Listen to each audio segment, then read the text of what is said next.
Hello दोस्तों, मैं समय मस्तानी। आप लोग देख रहे हैं हमारे अपने यूट्यूब चैनल गीत संगीत हिट को। तो मैं आ गया हूँ एक और नए वीडियो में एक और नए सॉन्ग के साथ। आप लोगों को थंबनेल देखकर पता चल गया होगा कि ये सॉन्ग किस ट्रैक पर होने वाला है। तो चलिए वीडियो को स्टार्ट करते हैं।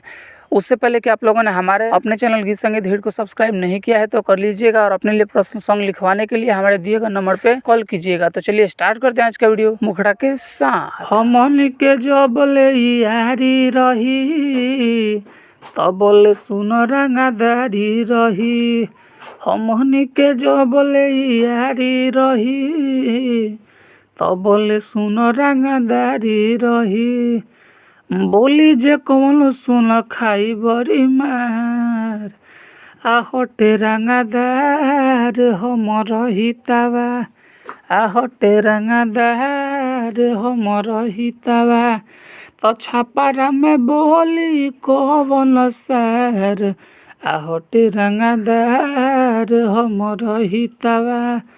तो जिलावा में बोली कौन सार, आहटे रंगादार हमर हितावा। तो ये था मुखड़ा। उम्मीद करते हैं कि आप लोगों को अच्छा लगा होगा। अगर अच्छा लगे तो एक लाइक ज़रूर कीजिएगा। तो चलिए चलते हैं अपने फर्स्ट अंतरे की तरफ। हमनी के आगे कौन उरत हवे, यारवा के दिलावा के तुरत हवे, अरे हमनी के आगे कौन उरत हवे रे, यारवा के दिलावा के तुरत हवे रे, आ हमर दुनाली के हो जाई उ शिकार, तो हटे रंगादार हमर हितावा, हटे रंगादार हमर हितावा।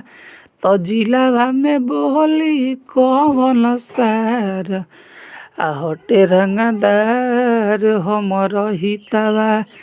तो छापारा में बोली कौन सार, आहटे रंगादार हमर हितावा। हमारा फर्स्ट अंतरा उम्मीद करते हैं कि आप लोगों को बहुत ही अच्छा लग रहा होगा। अच्छा लगे तो एक लाइक ज़रूर कीजिएगा और चैनल को सब्सक्राइब कर दीजिएगा।